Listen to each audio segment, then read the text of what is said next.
77, naquela época a gente já trabalhava muito com pacientes com doença renal terminal e nós não tínhamos diálise.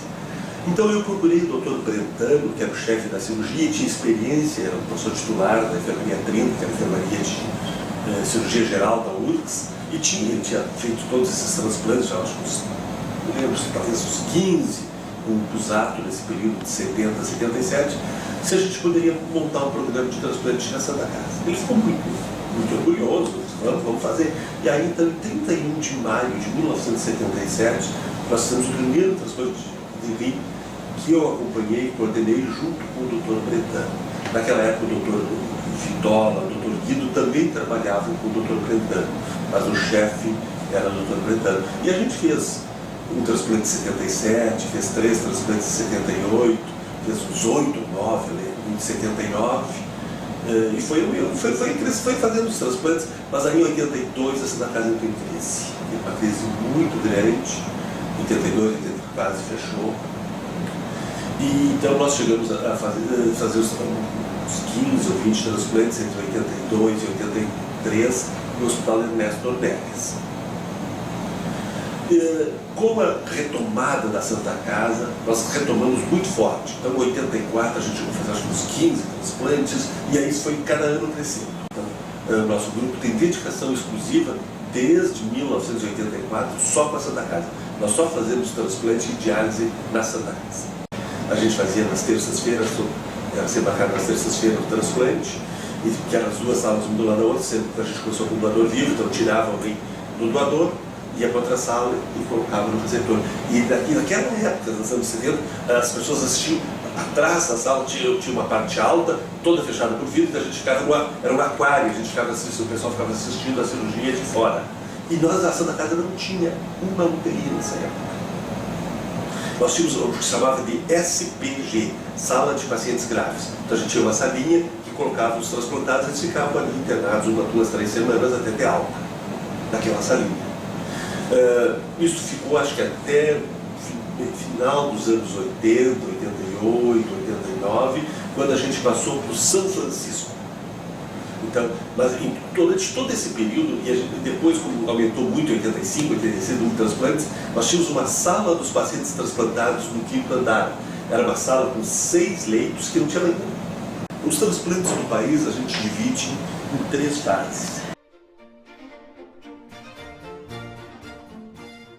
A primeira fase, que começou nos anos 60, em 64, eu fiz o primeiro transplante no Rio de Janeiro, em 65 se começou o primeiro programa em São Paulo, no Hospital das Clínicas, de transplante renal, e aí em 67 se começou Minas Gerais, 70 o Rio Grande do Sul, e até 87 não havia um controle, não havia pagamento, não havia nada, era uma fase heróica. Ninguém trabalhava, não entendia muito bem, alguns davam certo, outros não davam certo, os medicamentos que se tinham eram medicamentos muito antigos, o conhecimento que se tinha era pequeno, a imunologia ainda era uma fase inicial, então a gente chama daquela, era uma fase heróica dos transplantes.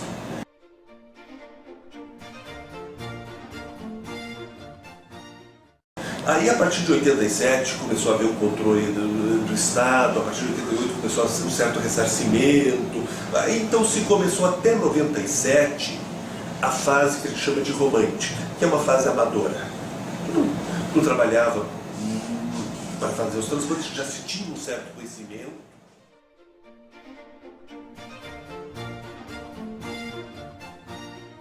Mas a partir de 97, e aí entra o Dom Vicente em 99, 2000, quando foi até 2001, que é inaugurado, ele já entra na fase que a gente chama de fase moderna dos transplantes, a fase profissional. Tu tens pessoas trabalhando só com transplante, vivendo do transplante, produzindo para o transplante.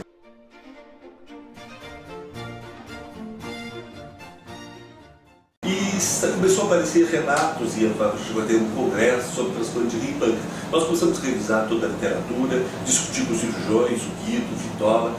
Eu disse, não, tecnicamente é possível, dá para fazer, se prepararam tecnicamente para isso, e nós nos organizamos. E aí é um transplante muito difícil do ponto de vista técnico, extremamente difícil. A gente tocou muito o transplante.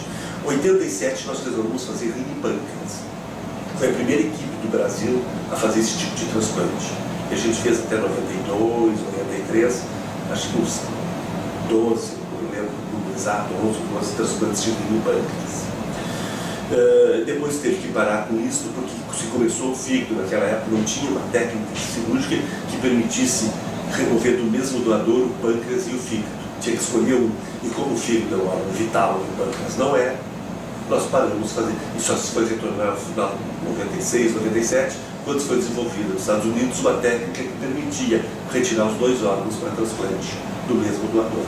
Então aí você recomeçou de novo. Porque a primeira cirurgia nossa foi uma menina, já uma mocinha, a gente chama a menina, ela devia ter uns 27, 28 anos, a Dilma.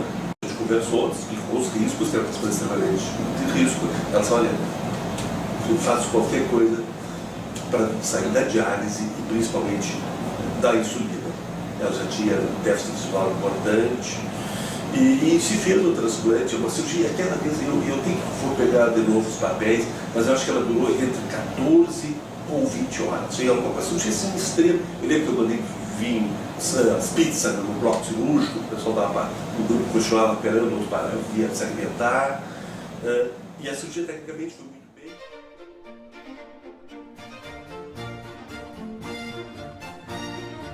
A partir de 97 apareceu a lei do transplante no Brasil, apareceu todo o controle do governo federal, foi criado o Sistema Nacional de Transplantes, com sede em Brasília, que orienta todo o país no transplante. Cada estado tem que ter sua central estadual de transplante, foram criadas as coordenações hospitalares.